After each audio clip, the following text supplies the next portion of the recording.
Good morning. My name is Dan Collins. I'm a fiduciary broker who specializes in administering probate and trust estates with real property assets. I wrote a book recently entitled Probate and Trust Estate Administration Tips and Tricks, which is available on Amazon in both Kindle and print version. This morning, I have with us Ben Heilig and Justin Aldi with HCS Equity, a private lender specializing in estate lending. Good morning, Dan. So tell us a little bit about HCS Equity, what it is that you guys do. Well, my partners and I are private lenders. We utilize our own capital to assist trustees and administrators and fiduciaries and other parties that are involved with matters that traditional banks cannot obtain short-term capital for a variety of reasons. So we've been around, my partners and I have been doing this for 20 plus years, providing real estate-based loans throughout California for all types of circumstances that trustees and fiduciaries come across. Okay. Give me an example of one of your key areas that you fulfill on a regular basis. Most of our capital is utilized by trustees that are looking to equalize an estate under the Prop 58 rules to help maintain the existing tax base for the property. So if one or two of the beneficiaries wish to retain a family home or a commercial building that has a very low property tax base because mom and dad or the grandparents bought it 30, 40 years ago, under California rules, the trust itself needs to equalize itself with the other beneficiaries that wish to cash out. So we will provide the trust itself a loan to help with the equalization process, thereby maintaining the Prop 13 tax base. And how long is your typical loan placed? Our terms range from literally 2 days sometimes if the remaining beneficiaries have the assets and they want to repay the loan, they can do that no problem, up to 3 or 4 years if the estate has probate matters that need to get solved or there's court problems that need to be worked out. So our capital is pretty flexible, anywhere from 1 or 2 days up to 3, 4 years. But none of our loans ever have any type of prepayment penalty or minimum months worth of interest or anything else that would encumber the property with not being able to pay it back quickly. So you're truly able to be flexible enough to design your loan program to meet the needs of the specific estate or probate that is that you're funding for. Absolutely. Yes. Since we're using our own capital, Ben, myself, and another couple of partners, we have complete autonomy of what we want to do with our own capital. So, and I'll tell you, in my practice as a fiduciary broker, helping to administer probate and trust estates, one of the things that I'm most commonly asked to do is to provide funding for an estate. And some of the issues, particularly in probate estates, that personal representatives come up against is when elderly people pass away. Oftentimes, they pass away without any cash because they've used all their cash at the end of their life to take care of themselves. So oftentimes, I'm working with estates that are asset rich and cash poor. And one of the prime issues for personal representatives in a probate estate is if they provide funding to the probate estate, they're not allowed to repay themselves until a probate estate is fully settled. That can take anywhere from 12 to 36 months on average. And that's a long time to go without being able to reimburse yourself. So it becomes a real critical issue in administering estates. And the fact that you guys are a private money lender that uses your own source, you're different from other private money lenders. Explain to me how that is or what the differences are. Well, the biggest difference is that, like Justin said earlier, we're the decision makers and we can fund these loans quickly. We can also take a look at all the factors at play and design a solution for each particular individual or case as they come up. So If we need to provide funding on a short or long-term basis, if it's for a probate matter or a trust, we have the capital resources available to make a quick decision and help them get that funding quickly so that they can have a little bit of wiggle room with timing. Right.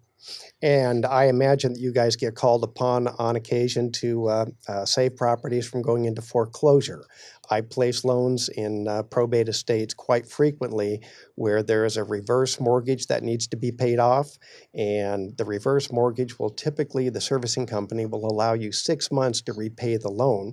If you're not able to repay the loan within that period of time, you're going to be seeing a notice of trustee sale. In fact, I just funded a probate estate a couple of weeks ago that was 3 days away from the trustee sale date. And we had to bring that loan current in order to prevent the foreclosure. And working with a company such as yours in that situation, timing is critical. And being able to speak with you guys and get the loan funded quickly is paramount. Absolutely. We run into those scenarios quite often. We've also had one recently where somebody was at the end of their 6 months and needed to get an answer quickly and have a solution developed for them. So it's something that we're very well versed in and we see quite often. Okay, well, good. So tell me, how and when did you start HCS Equity?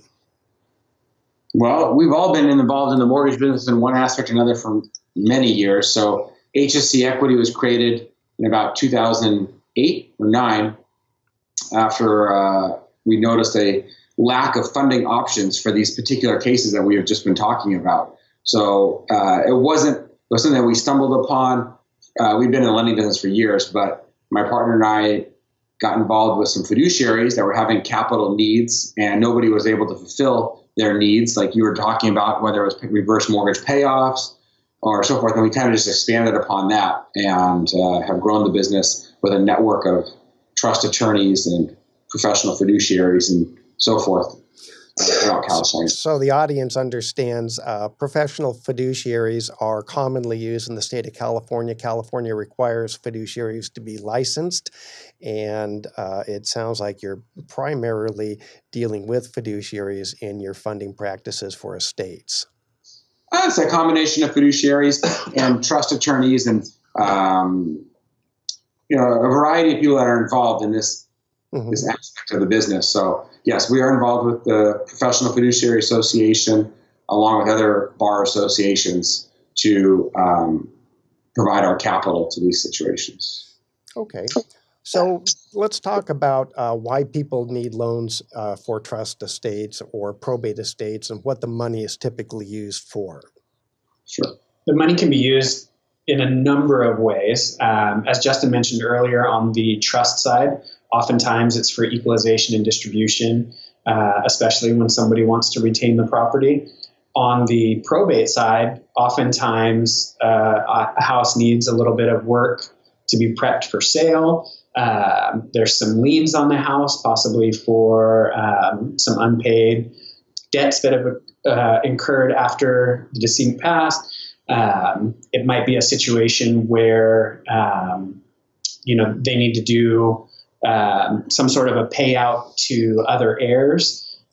So there's any number of circumstances that arise, and our loans are structured such that if there are fees that are incurred, legal fees, if there's anything that has to do with the structure, any other fees that are incurred, for example, fiduciary, those are all items that can be included with the loans that we write. So we can take care of all of that stuff. The one key thing to note is that the loans that we provide we're not able to use funds for personal situations. So let's say, for example, an administrator has, past due credit card bills that they've been paying or that they haven't been paying. We can't use the funds in situations like that. But as long as they pertain to the estate or trust matter specifically, our loans are a great resource for those types of scenarios. And you're making an excellent point there. When you are funding an estate, you're funding an estate. You're not funding an individual. So individuals who maybe have taken out private money loans, if they're acting as a trustee or as a personal representative in a probate estate, their underwriting criteria is going to be a different experience than what they may have if, for instance, if they use private money to buy and flip homes. Describe that to me. Sure. Yeah. So our loans are made specifically to the trust under the tax ID number of the irrevocable trust. Or if it's an administrator of probate, we make the loan to the actual probate case itself. So the actual person signing on behalf of the loan is not personally guaranteeing the loan, not personally liable for the loan. There's no recourse against them or anything else on behalf of the loan. That's what, number one, differentiates us from a traditional lender. No traditional lender is going to simply take on a non-recourse type loan like that. And number two, in order to comply with the Prop 58 rules, the trustee nor the beneficiary can personally guarantee these loans. So all of our loan documents and underwriting criteria comply with all the rulings from the Board of Equalization. So this is really a very favorable situation for people who administer estates, that when they act in their fiduciary capacity and they fund the estate, it is not a personal liability that they assume, because they assume enough personal liability acting in that capacity anyway. So that's a real benefit from my perspective. Yeah, this will not show up on their credit report. This has nothing to do with them personally. This is strictly a loan they have. It would be like a loan to a corporation. So some of these fiduciaries, they're not family members. They're either assigned by the courts. They're not involved parties. They should not have any liability on these loans whatsoever, because it's not their problem. And the same applies to family members who act in the capacity of administering estates. They receive that same consideration, which is very valuable. What kinds of problems do your clients frequently face that you think you can help them solve? I think one of the most common problems is if the home or the asset is being held by a trust, that in order to encumber the asset, the other beneficiaries all the beneficiaries on the trust need to acknowledge that the trustee is taking out a loan. Even if the trust allows the trustee to encumber property and sell property and so forth, the problem lies that the title insurance companies in California require all the beneficiaries to acknowledge the loan. So it might be the greatest idea, but if we have a beneficiary holding out because he or she thinks that this is a bad idea, or that the house should be sold, or there's a lot of unusual circumstances within families that can bind up the process if all the beneficiaries are not on the same page with encumbering the property. So that's one of the biggest hurdles that we come across, and something that we broached right in the beginning, is that the attorneys representing each beneficiary or the trust attorney, everybody needs to be somewhat on the same page regarding the trust taking out a loan. Same thing in a probate situation, where we have to do a notice of proposed action if there's other beneficiaries. And if they don't acknowledge this, then we have to either go ahead and get a court order allowing the administrator to take out a loan. So sometimes that can bind up the process. Usually, by the time they're coming to a loan, most of the beneficiaries are on the same page with acknowledging that the person in control needs capital for whatever they need it for. So long as it's all benefiting the estate and the beneficiaries are being protected, I imagine that's the basis in which you receive cooperation. That's correct. But again, usually there's years of family history sometimes that will complicate the situations. Certainly. Yeah. What if a property in an estate or trust already has a mortgage on it? Are you able to still provide funding?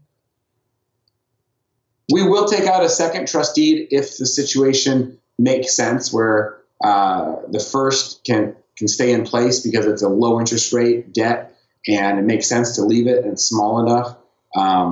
So we will take out a second trust deed behind an existing debt if it's for the benefit of the state and it makes sense to leave it the way it is. So that's not usually a problem. Most of the properties we do come across either have a very small, older first trust deed left on them or are free and clear. But if the first is a very large first that is encumbering, more than 70 or 80% of the property, then that's going to be a hindrance for any type of financing.